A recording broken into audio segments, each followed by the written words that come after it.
Bismillahirrahmanirrahim. Assalamualaikum warahmatullahi wabarakatuh. Alhamdulillahirabbil alamin.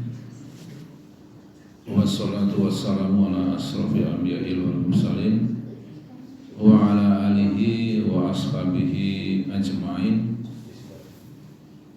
Amma ba'du. Bapak-bapak dan ibu-ibu sekalian, marilah kita awali kajian pada malam ini dengan membaca basmalah bersama-sama. Bismillahirrahmanirrahim. Alhamdulillah, puji syukur kita panjatkan kehadirat Allah Subhanahu wa taala. Pada malam ini kita masih diberikan banyak nikmat berupa kesehatan, berupa kesempatan dan semangat untuk mengkaji apa yang menjadi kewajiban kita, yaitu untuk senantiasa menambahkan ilmu dan pemahaman kita terhadap agama kita. Sholawat dan salam mari kita sampaikan pada panutan kita, pemberi syafaat kita insya Allah nanti di yaumul akhir, Rasulullah Muhammad SAW, para keluarganya, para sahabatnya, dan para pejuang-pejuang agamanya. Bapak dan Ibu sekalian, ini mohon maaf ya, harusnya malam Jumat. Kemarin ada visitasi di kampus, jadwalnya itu sampai jam 18 dan takutnya molor gitu ya. Ceritanya kampusnya mau dirubah jadi universitas divisit, tapi ternyata karena semuanya udah bagus jadi malah lebih cepat. Jadi tapi udah kadang diumumin diundur itu. Jadi ya sudah. Jadi karena mau diliburkan kok saya, karena waktu Jumat yang lalu sudah libur karena saya batuk-batuk begitu ya. Jadi malam ini yang ingin saya sampaikan itu adalah sebuah ayat ya, surat Al-Mu'minun ayat 71 ya. Jadi di sana ada kata-kata hawa. Saya bacakan ayatnya. A'udzubillahi minasyaitonirrajim.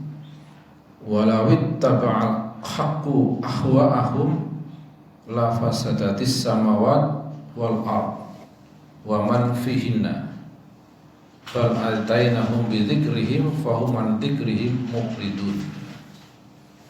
Jadi walawit ya, law itu kalau ya, seandainya at-taba'a ya, at-taba'a itu mengikuti, seandainya mengikuti al-haq ya, itu ahwa'ahum.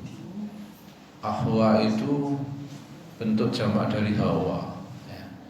Nah ini diterjemahkan begini, seandainya kebenaran itu mengikuti keinginan.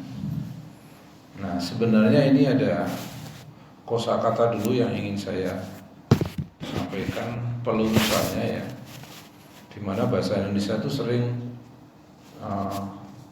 keliru ya, seperti hikmah kebijaksanaan gitu kan. Padahal hikmah itu ya kebijaksanaan sama ya. Kalau kita yang godok wedang, padahal ya semateng wedangnya, harusnya godok banyu gitu. Ya, waktu kecil di kampung itu kalau pinjem motor tuh pinjem Honda, padahal motornya nggak Honda gitu. Nah di sini hawa itu kadung diterjemahkan menjadi hawa nafsu ya. Jadi di sini yang benar hawa itu adalah apa-apa yang dipikirkan manusia semata-mata dengan akalnya, itu namanya hawa ya. Karena nanti ada tiga, yang satu hawa, yang satu syahwat, yang satu nafs gitu ya. Jadi hawa ini di sini dikatakan ya, walawit taba'al haq ahwa'ahum, kalau seandainya kebenaran itu mengikuti hawa mereka. Ini di sini keinginan. Nah, padahal keinginan itu adalah syahwat. Ya, jadi keinginan syahwat itu ada di dalam surat Al-Imran ya. Ayatnya begini. Zuzzina linnasi hubbus syahwat. Ya. Dihiasi manusia itu hub, cinta, syahwat, kepada keinginan ya.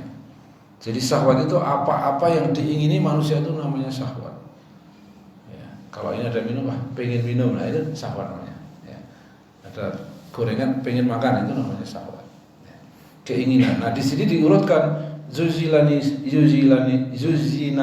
linnasi hubbus syahwat. Dihiasi manusia kecintaan kepada apa-apa yang diingini. Nah ini ada urutannya. 1 minan nisa, wanita, wal banin, anak-anak, wal qanatiril muqantarati, harta benda yang jumlahnya banyak, minadz zahabi wal fiddati, dari jenis emas dan perak. Wal khailil musawwamati, kuda pilihan. Kalau zaman dulu kuda, kalau sekarang ya mobil gitu ya, tunggangan ya. Wal an'am, ya binatang ternak. Wal khar, sawah ladang. Dzalika mata'ul hayatid dunya, itulah perhiasan hidup di dunia. Wa huwa indahu husnul ma'ab, di sisi Allah ada tempat kembali yang baik. Jadi manusia itu hidup bukan tidak boleh mengikuti keinginan, bukan ya. Tapi keinginan-keinginan yang selalu diikuti sehingga melupakan tugas utamanya, itu yang berbahaya. Ya, ini yang namanya syahwat ya. Jadi keinginan terhadap lawan jenis itu syahwat ya. Kalau nggak ada syahwat ya repot, nanti manusia nggak akan berkembang biak gitu ya. Jadi syahwat itu keinginan yang diingini manusia. Nah, terus ada lagi satu namanya nafs gitu ya. Nafs itu artinya adalah diri yang hidup ya. Nah ini ada banyak ayat kalau ini ya. Misalnya kalau ada yang meninggal itu ya, biasanya sambutannya suka ngutip ini, kullu nafsin dha'iqatul maut gitu ya. Setiap nafs, jiwa itu pasti akan mati ya. Nafs itu ada jiwa yang hidup. Nah lantas dilekatkanlah kata ini antara hawa dengan nafs gitu, menjadi hawa nafsu. Terus tadi bahasa Indonesia, ojo kur nuruti hawa nafsu, malah tadi bahasa Jawa, ojo kur hawa, bahasa Jawa. Nah jadi di sini Bapak Ibu kembali ke ayat tadi ya. Jadi hawa itu adalah apa-apa yang dipikirkan manusia. Nah, karena apa? Manusia ini memang bisa berpikir ya, bisa punya keinginan, bisa merasa. Tetapi apa yang dipikirkan manusia ini kadang keliru gitu ya. Kadang keliru. Nah, sehingga tidak bisa manusia itu hidup itu hanya mengandalkan pikirannya, sehingga hanya berpedoman pada orang-orang pintar, para filosof, tidak bisa. Jadi Allah mengutus Rasul itu satu bukti bahwa manusia itu tidak mungkin menemukan kebenaran hanya dengan akalnya saja, apalagi dengan perasaannya itu tidak bisa. Ya, kalau dengan perasaan itu kebenaran bisa diikuti, ditentukan, itu tertipu Bapak Ibu ya. Jadi saya dulu pernah membaca seorang artis yang murtad, ya, saya nggak usah sebut namanya, tapi ada artis Indonesia yang murtad. Diwawancara sama wartawan, ya. Kenapa murtad? Saya dulu di Islam nggak pernah menemukan ketenangan, gitu. Terus sekarang ini saya setiap kali ke gereja, itu hati saya merasa tenang. Gitu. Nah, Bapak Ibu sekalian, kita harus paham bahwa setiap manusia itu punya jiwa takwa dan jiwa fujur ya. Ini pakai nafs lagi ya. Di surat As-Sam itu Allah sampai bersumpah dengan 10 benda ya. Wasyamsi wa duhaha wal qamari idza talaha wan nahari idza jallaha wal laili idza yaghshaha was samai wa ma banaha wal ardi wa ma tahaha. Jadi bersumpahnya itu sampai yang gede-gede itu ya. Ya. Demi matahari ya. demi bulan, demi siang, demi malam, demi langit, demi bumi, ya. Dan kemudian dia bersumpah wa nafsi wa ma sawaha, demi nafsu, demi jiwa, ya. Dan penyempurnaannya wa nafsi wa ma sawaha fa alhamaha fujuraha wa taqwaha. Setiap kali bayi lahir cenger itu Allah berikan kecenderungan untuk membangkang, fujur, dan kecenderungan untuk takwa. Nah, kecenderungan itu diberikan pada insting, sehingga insting untuk mengagungkan sesuatu, menyembah sesuatu. Nah, sehingga seandainya manusia itu tidak diberi rasul, maka dia akan menyembah apa saja. Menyembah gunung, menyembah batu. Kalau nenek moyang kita menyembah roh gitu ya, animisme, dinamisme itu. Ya, sehingga dianggap gunung ini, ini kok menakutkan, disembahlah, dibuat sesajen gitu ya. Laut ini dulu di zaman Mesir kuno itu Sungai Nil gitu, disembah. Nah, ciri khas orang yang menyembah ketika dia sudah menyembah itu kayak orang kebelet pipis udah plong gitu ya, kebelet ke belakang terus udah ke belakangan plong. Ya, kebelet nyembah, habis nyembah pasti tenang. Ya. Yang disembah itu Tuhan yang salah pun pasti begitu.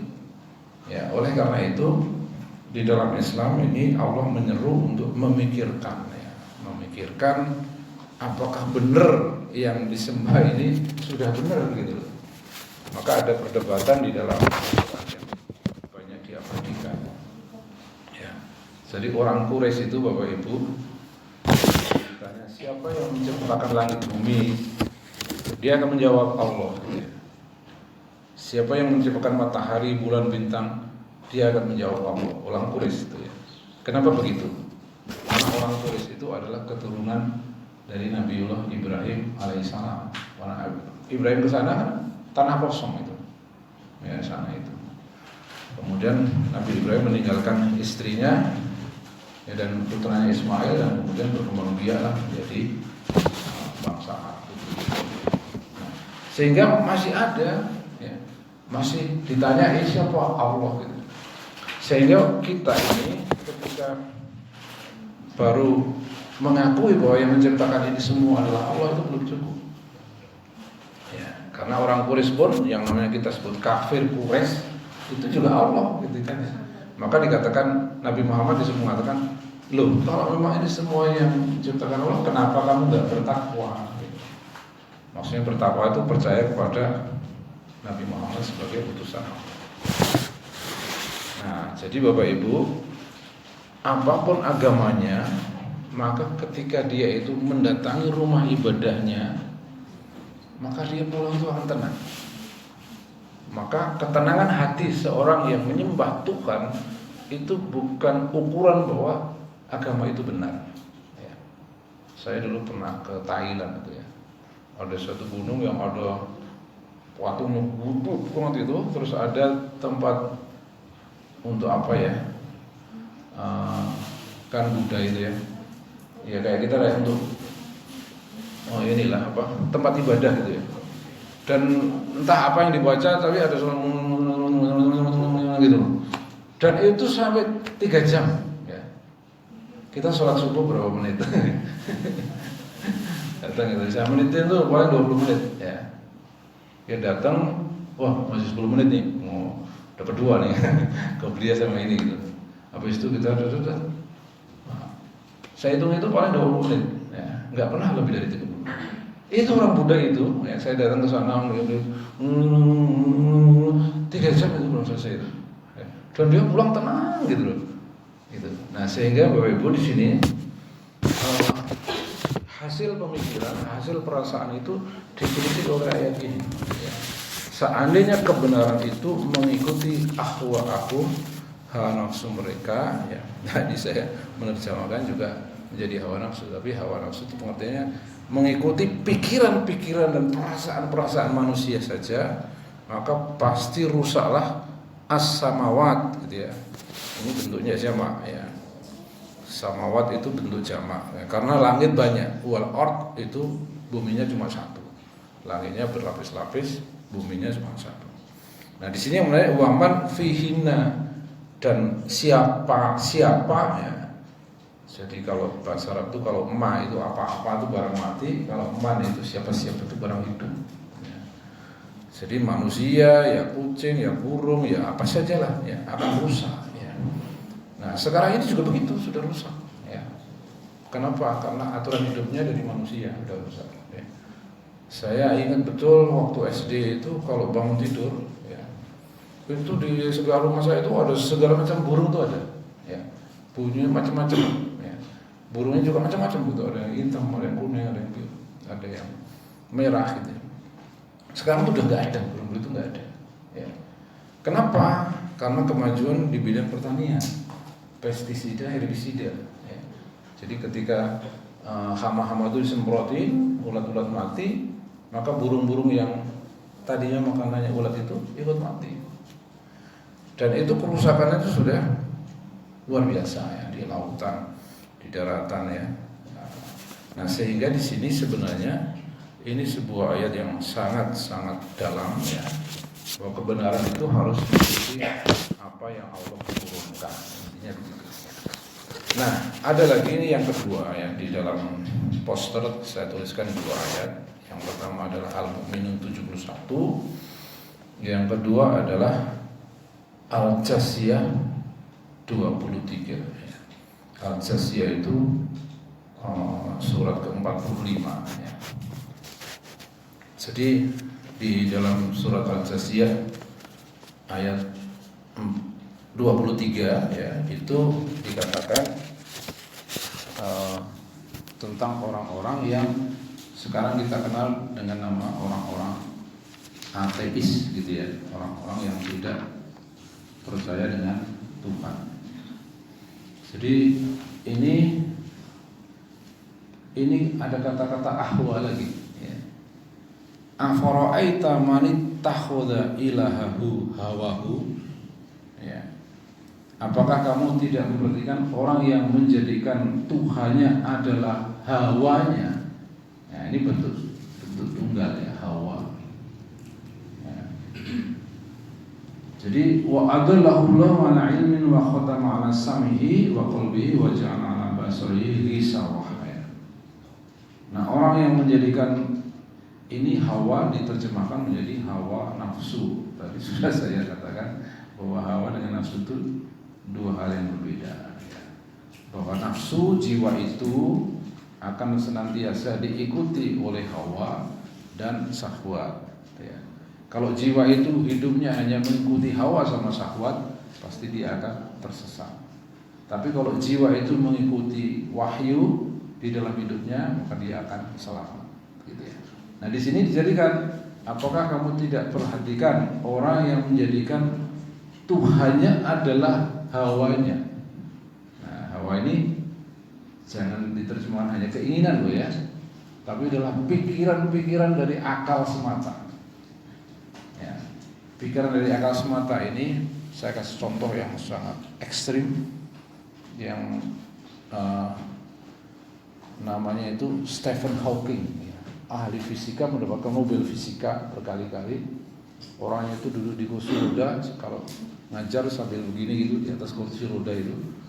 Ya, dia itu ateis dan dia mengatakan orang yang percaya Tuhan dan akhirat itu konslet. Gitu. Saya bilang, si konslet itu sopo gitu. Malah dia yang konslet itu. Jadi dia itu mengatakan setelah kehidupannya ya tidak ada apa-apa. Itu orang-orang yang lemah pikiran aja yang masih percaya Tuhan itu. Dan itu adalah orang-orang ateis di sini sebenarnya. Nah, ini di ayat 24-nya dikatakan begini, wa qalu ma hiya illa hayatuna dunya namutu wa nahya wa ma yuhlikuna illa dahr. Ya, orang ateis itu mengatakan begini, kehidupan ini ya cuma di dunia ini, gitu ya. Kita mati, kita hidup itu enggak ada yang memisahkan kita itu kecuali masa saja. Semati ya wes. Nah di sini pernah kan ada ya orang-orang ateis bahkan membentuk partai, bahkan menjadi partai besar itu zaman model lama dulu ya, PKI itu ya, komunis. Ya, jadi si Aidit itu ketika ditembak itu mau ditutup matanya itu nggak mau. Ya. saya akan menatap kematian dengan mata terbuka, nggak usah ditutup. Jadi dia melotot jedor gitu, karena dia pikir selesai. Dan sempat teriak gitu, udah PKI, dor, mati gitu. PKI-nya mungkin masih sekarang masih ada ya arwah-arwahnya yang ditanya. Tapi itulah ya, orang komunis itu punya keberanian yang luar biasa. Karena apa? Dia setelah mati selesai. Nah ini ayatnya. Jadi kalau sekarang ada yang tidak percaya akhir, ya memang ya, karena di antara manusia. Ya. Jadi mereka mengatakan bahwa kita hidup dan kita mati ini ya hanya masa saja. Nah, di sini Allah kunci, mereka tidak punya ilmu tentang itu, mereka hanya menduga-duga. Nah, Bapak Ibu, di dalam Al-Quran itu sering disebut kata-kata ilm sama kata-kata dzon. Ya. Ilm itu adalah sesuatu yang Allah turunkan ilmunya, wahyunya lewat Rasul, itu namanya ilm. Kebalikannya nggak ada ilmunya, itu namanya dzon. Ya, sehingga kita kenal su'udzon sama husnudzon. Ya. Jadi dzon itu prasangka. Ya. Bojo su'udzon, prasangka buruk. Ya, su' kan buruk. Ya, bojo husnudzon itu prasangka baik. Tapi dzon itu prasangka. Ketika Allah mengkritik orang-orang yang mengatakan Isa itu disalib, ya. Di surat Maryam kan dikatakan Isa itu, mereka mengatakan mereka telah membunuh Isa. Nah, Allah benar mengatakan sesungguhnya mereka tidak punya ilmu, mereka hanya menduga-duga. Nah, sehingga dzon atau dugaan ini itulah menurut Al-Quran seluruh agama di luar Islam itu keyakinannya adalah dzon, ya, menduga-duga. Nah, sehingga menduga-duga ini nanti bercampur dengan syahwat tadi, bercampur dengan hawa tadi, menjadi keyakinan. Bahkan dianggap sebagai kebenaran. Nah, ketika orang masih dalam tumbuh waktu kecil, itu dia bisa saja keliru gitu ya. Saya dulu waktu SD itu suka bayangin, kok agamanya banyak ya? Ini agamanya Tuhannya langgana, sehingga Tuhannya juga anak tiwa. Saya bayangin itu nanti surganya, wong Islam sebelah kono, wong Kristen sebelah kono, itu sebelah. Waktu kecil saya sempat berpikir begitu. Ya. Jadi karena waktu itu belum punya kunci, ya, bahwa yang benar itu hanya Islam. Dan sekarang masih banyak yang kehilangan kunci. Ya, orang-orang yang disebut pluralis itu kan kehilangan kunci. Ya, yang benar itu bukan hanya Islam, ya, agama lain juga benar. Masa ini agama sebaik ini, ya misalnya ini loh yang menemukan listrik itu, siapa namanya? Thomas Alva Edison. Masa ya masuk neraka? Padahal semua orang di dunia ini kalau nggak ada Edison ini mesti gelap gulita, mesti pakai oncor. Mesti dia masuk surga di Edison itu, amalannya banyak. Nah kalau kita nggak punya kunci bisa terbawa itu, ya, logika seperti itu. Atau Bunda Teresa gitu ya, ada yang keyakinan seperti itu.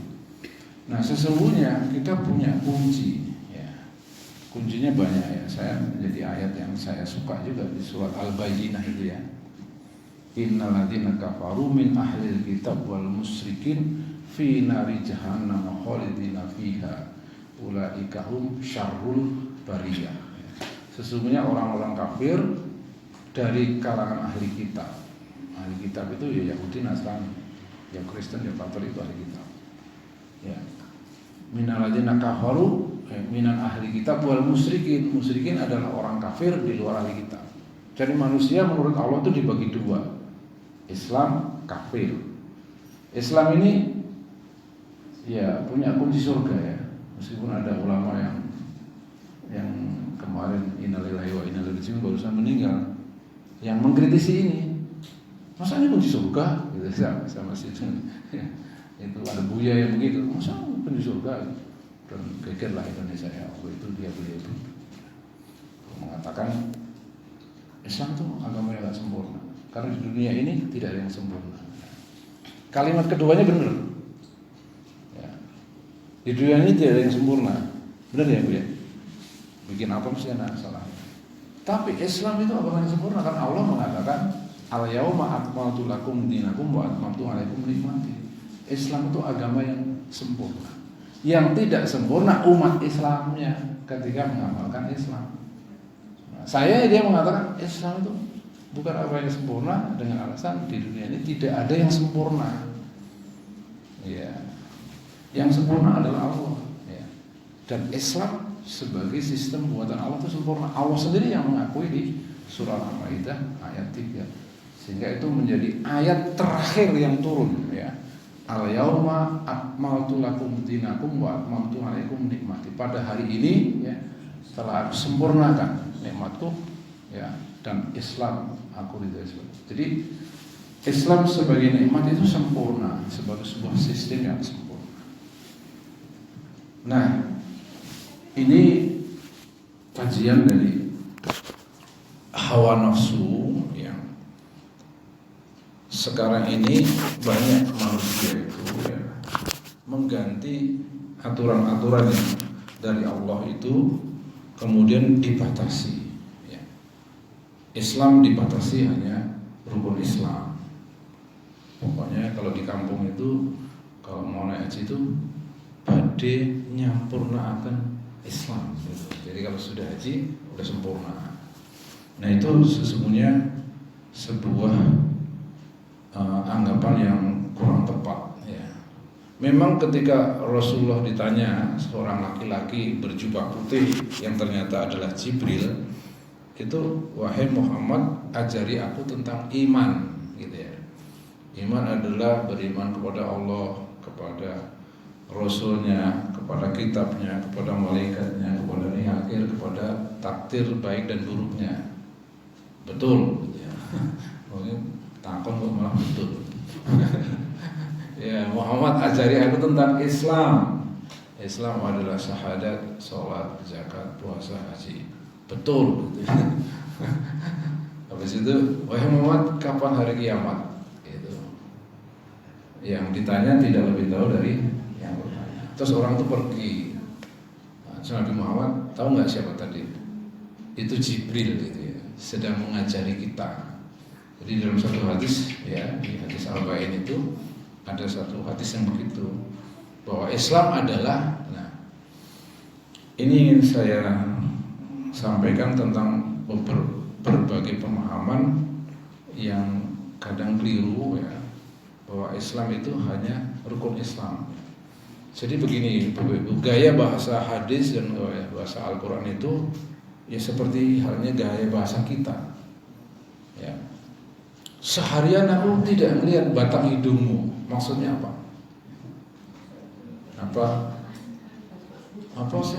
Kau bisa memperhatikan ilmuku toh? Itu kan maksudnya kayak gitu kan? Seharian aku nggak melihat kamu kan, maksudnya begitu kan? Tapi kenapa harus pakai batang hidung? Gitu.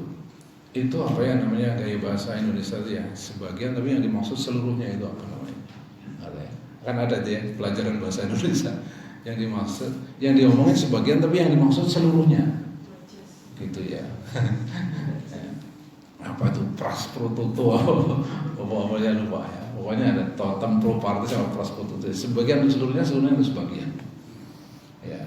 Nah di dalam hadis ini yang dimaksudkan bahwa Islam itu hanya 5, itu yang terpenting hubungannya dengan Allah dalam bentuk ibadah itu 5 itu. Tapi Islam bukan itu gitu. Nah, seperti halnya ketika seorang sahabat bertanya kepada Nabi tentang kapan imam itu boleh digulingkan gitu ya. Ya, kapan kepala negara itu boleh digulingkan. Nabi menjawab, ya, kamu haram menggulingkan kalau memberontak ya, kecuali dia sudah meninggalkan sholat secara terang-terangan. Nah, itu yang dimaksudkan ya. Kan di ayat Al-Hajj itu juga dikatakan imam yang akan ditolong Allah adalah yang menegakkan sholat dan menyuruh membayar zakat. Yang disebut hanya sholat sama zakat. Tapi yang dimaksud adalah syariat Islam secara keseluruhan, karena tidak ada pengganti Rasul yang cuma melaksanakan sholat zakat, yang lainnya dilaksanakan semua, hukum-hukum Islam lainnya dilaksanakan. Nah, sama dengan imam tadi. Imam tadi dikatakan selama dia masih menegakkan sholat itu, maksudnya adalah selama dia masih menerapkan Islam secara keseluruhan. Itu seperti seharian aku nggak lihat batang hidungmu, tapi maksudnya adalah itu. Jadi ini seperti ini gaya bahasa hadis ketika Jibril menanyakan tentang apa itu Islam.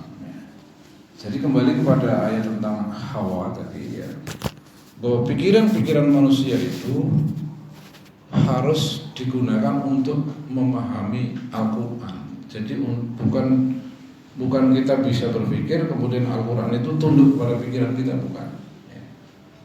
Tetapi pikiran kita, akal kita itu untuk memahami Al-Quran. Jadi ketika Al-Quran itu bertentangan dengan pikiran kita, maka pikiran kita yang harus kita tundukkan. Karena apa? Karena Bapak Ibu, pikiran dan akal kita itu bisa dipakai untuk membuktikan Tuhan itu ada, tapi juga bisa dipakai untuk membuktikan Tuhan itu tidak ada. Ya. Anak kecil, ya ini cerita orang tua dulu. Oh, biar kayak zaman lagi jaya-jayanya PKI, anak guru PKI di kampung ngajar anak SD, lagi mendoktrin anak-anak supaya yakin bahwa Tuhan itu tidak ada. Anak-anak matanya ditutup, tangannya dibuka, ya. Terus bilang, Tuhan, aku minta permen. Anak-anak bilang, Tuhan minta permen.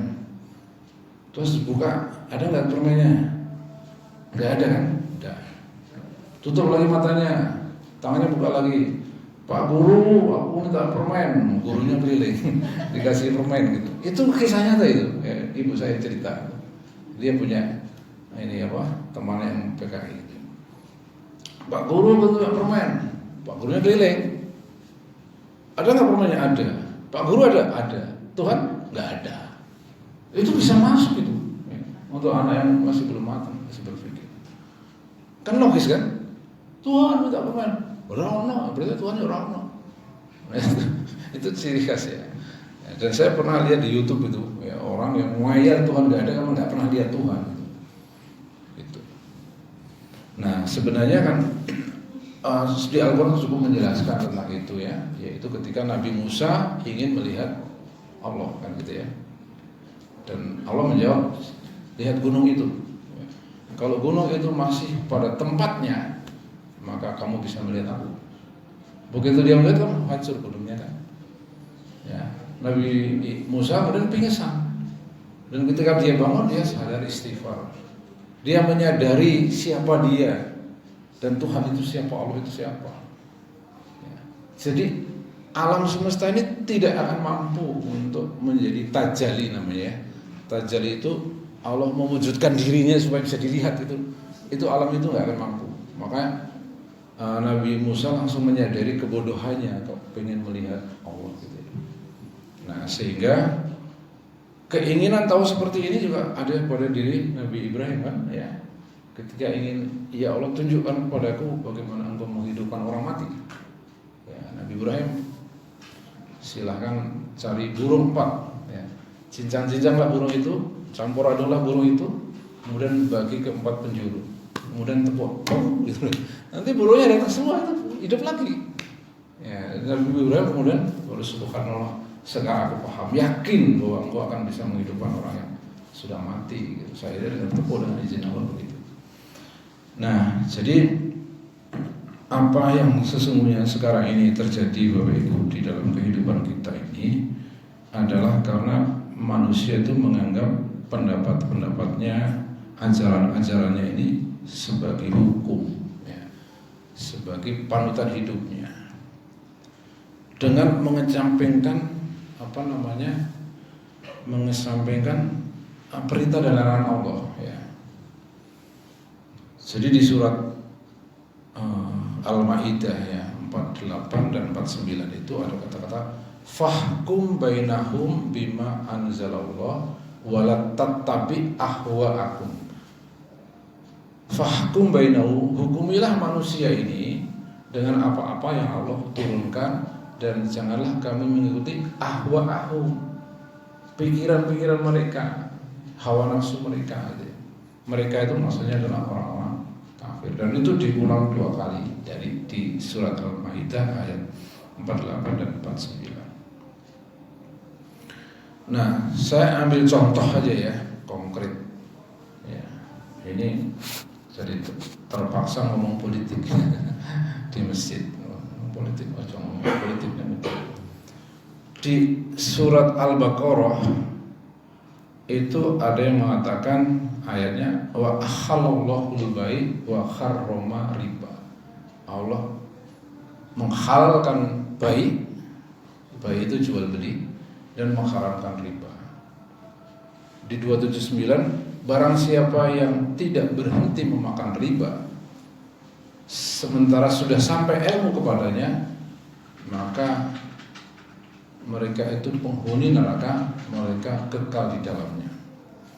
Dan riba itu banyak sekali macamnya. Salah satu yang paling mudah adalah pinjam uang, baliknya nambah. Pinjam 1.000, balik 1.100, habis 1.000 riba. Nah, ini sudah diduga oleh Nabi di banyak hadisnya, dan sudah ditakut-takut sampai sedemikian menakutkan.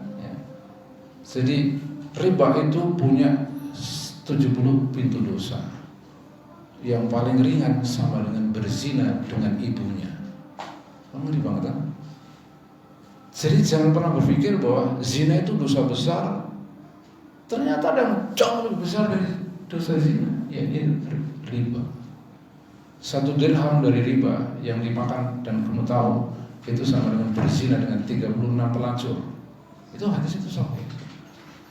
Nah, ketika ini kemudian disingkirkan, nggak apa-apa pinjam nggak pembangunan, ya nggak apa-apa nggak ini. Ya, barusan tadi saya membuat data hutang luar negeri Indonesia. Pada saat Pak Harto turun, itu hutangnya 500 triliun. Ya, 500 triliun. Habis itu diganti siapa? Gantinya Pak Harto kan cuma sebentar-sebentar ya, nggak usah dihitung ya, sebentar-sebentar. Ya, habis itu Habibie cuma sebentar, ya Agustus cuma sebentar. Habis itu menjadi 1.300 triliun, yang agak lama. Habis itu menjadi 2.600 triliun. Per hari ini Januari 2024 8.000 triliun.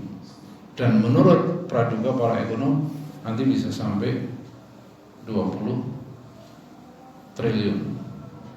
Ribu. Pertanyaannya, utang karo sopo? Banyak daftarnya ya, negara-negara utang. Jadi persoalannya itu bukan persoalan bahwa nanti bank membayar kita dalam bentuk pajak yang makin tinggi, harga-harga yang makin, bukan, tetapi adalah barokah dari kehidupan kita. Jadi ketika negeri kita, ya, saya juga dapat uang dari negara ya. Om kan dapat kan serdos ya. Dapat dari negara. Tapi gimana negara seperti itu gitu. Nah, sehingga Bapak Ibu sekalian, memang kita harus banyak beristighfar di akhir zaman ini ya. Meskipun Allah menjanjikan nanti akan datang waktunya Islam akan diberikan jalan untuk memimpin dunia lagi, tetapi kita harus sadar bahwa kita tuh berada di dalam aturan-aturan yang tadi ahwa-ahum tadi, pikiran-pikiran manusia ya. Nah, sementara Al-Quran sedemikian jelas, hadis sedemikian jelas bahwa apa yang Allah larang itu Allah nggak butuh apa-apa kecuali untuk kebaikan kita, dan apa yang Allah perintahkan itu ya Allah tidak butuh apa-apa kecuali untuk kebaikan kita. Yang Allah larang itu pasti karena keburukan ya. Utang ya pasti yang enak yang sana, yang pejabat-pejabat itu ya, mendapat cipratan-cipratan. Kita kan bagian bayarnya kan, beli roti pajak, yang Pamela pajak, motor pajak, apa BBM pajak, dan itu untuk kita semua. Nah, mudah-mudahan Allah masih menunjuki kita, masih membimbing para pemimpin kita untuk tidak lagi menjadikan hawa atau akhwa tadi ya. Karena manusia itu pasti cenderung begitu. Menjadikan Hawa itu artinya menjadikan dia sebagai sesembahan, sebagai yang paling diikuti. Ya. Kan kita pasti begitu terus. Ya. Oh ya. Jadi ketika kita itu dari hari ke hari, dari waktu ke waktu itu pasti antara kemauan Allah dengan kemauan Hawa dan syahwat kita itu pasti bertentangan. Malam tidur, ikir turu apa tahajud, turu tahajud turu aja.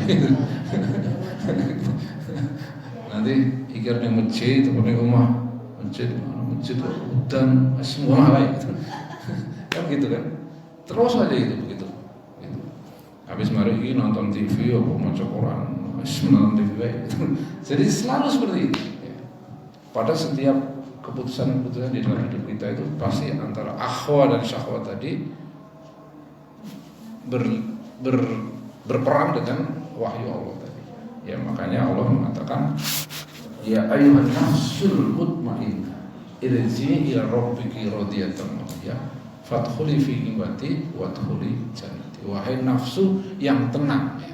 Jiwa yang tenang itu adalah jiwa yang mampu memerangi akhwa dan syahwat tadi, keinginan-keinginannya tadi.